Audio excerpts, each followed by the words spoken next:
Naitwa Hekima Mwasipu, ni wakili wa Chama cha Demokrasia na Maendeleo, kwa maana ya bodi ya wadhamini ya Chama cha Demokrasia na Maendeleo. Shauri leo kesi ilikuwa inakuja kwa ajili ya kusikilizwa kwa maombi ambayo yako mbele ya Jaji Mwanga, na kwa bahati mbaya jaji leo hayupo. Tumetaarifiwa na msajili kwamba jaji hayupo, yuko Mtwara anaendelea na session zingine, na kesi imepangwa tarehe 10 kwa ajili ya kuendelea na kusikilizwa hiyo kesi. So far tunaomba wanachama wetu tarehe 10 tuweze kujaa mahakamani kwa ajili ya kuendelea kusikiliza kesi hiyo.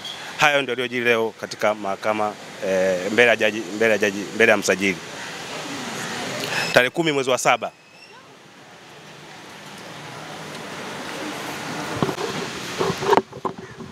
Kwanza nieleze masikitiko yangu makubwa juu ya Jaji Mwanga kutokuwepo mahakamani siku ya leo.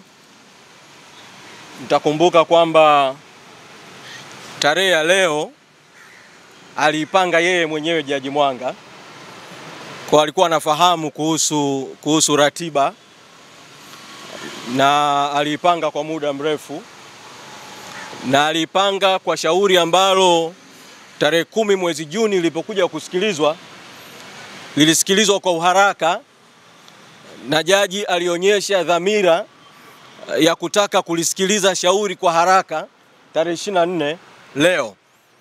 Kitendo cha jaji kutokuwepo, mimi na kitafsiri kama ni muendelezo wa jaji kutokutenda haki.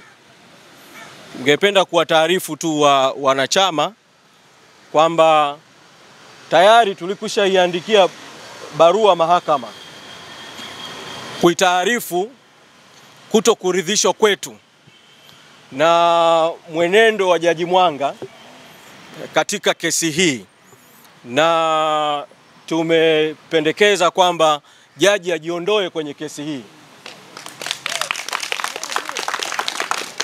Tulitarajia kwamba leo, pamoja na mambo mengine, swala hilo la jaji kujiondoa lingesikilizwa, lakini jaji hakuwepo leo, na imeelezwa kwamba atakuwepo tarehe 10 mwezi Julai. Kwa hiyo yaliyofanyika leo itakuwa ni nyongeza tu. Tutachukua hatua za ziada hapo katikati kuongezea uzito zaidi wa kisheria wa kutaka jaji ajiondoe. Kwa hilo la kwanza ambalo nitaka nilisemee. La pili, ningependa kuwataarifu vile vile wanachama na viongozi kwamba tumewasilisha vile vile maombi mahakamani ya kutaka swala la kuzuiwa chama kufanya shughuli za kisiasa lipitiwe upya na mahakama. Kwa hiyo tunatarajia kwamba, na hili lilikuwa lifanyike leo, kwa sababu maombi hayo tumeyawasilisha kwa hati ya dharura. Tulitarajia kwamba leo kusingeendelea kwanza kusikilizwa lile shauri la msingi, kungeanza kwanza kusikilizwa maombi yetu ya kutaka uamuzi ule wa awali wa jaji uweze kuondolewa. Kwa tunaamini kwamba tarehe 10 mwezi Julai, shauri hili litakapokuja tena, kabla ya kuanza kushughulika na mambo mengine yote, tutaanza kushughulika kwanza na mambo mawili. Moja, swala la jaji kujiondoa, lakini pili, maombi tuliyowasilisha ya kutaka zuio hilo liweze kuondolewa ili yale makatazo yote yaliyotolewa kwenye uamuzi wa jaji wa tarehe 10 mwezi Juni yaweze kuondolewa. Niseme kwa ufupi tu kidogo kuhusiana na hayo makatazo ambapo makamu mwenyekiti wa chama atazungumza zaidi. Tarehe 10 mwezi Juni jaji alitoa amri mbili.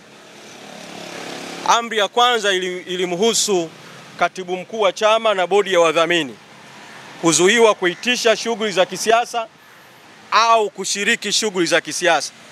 Nataka kuwafafanulia tu wanachama wa Chadema kwamba amri hiyo ilihusu bodi ya wadhamini na katibu mkuu wa chama, haihusu wanachama na viongozi wengine kuendelea na shughuli za kisiasa za chama bila kutumia rasilimali za chama. amri ambayo inahusu bodi ya wadhamini, katibu mkuu, wanachama na viongozi wote. Ni amri ya pili ya jaji juu ya matumizi ya rasilimali za chama. Amri hii, uamuzi wa jaji uliweka bayana kwamba zuio linamhusu katibu mkuu, inahusu bodi ya wadhamini, inahusu watumishi wa chama, inahusu mawakala na mtu mwingine yoyote ambaye anaweza kufanya kazi kwa niaba ya bodi ya wadhamini na katibu mkuu au kwa jina la bodi ya wadhamini na jaji mkuu. Kwa nitaka nitumie fursa hii tu kuweza kuclarify hilo vile vile. Ninawaomba wanachama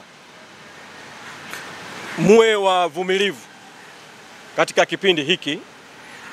Tunajua kwamba tunapita katika kipindi ambacho watawala wameamua kutumia mbinu haramu kudhibiti vuguvugu halali la wananchi la no reforms no election. Ninachowasihi tu ni kwamba pamoja na uvumilivu tulionao, tusirudi nyuma na msirudi nyuma kwenye mapambano yaliyoko mbele yetu ya no reform no election. Asanteni sana.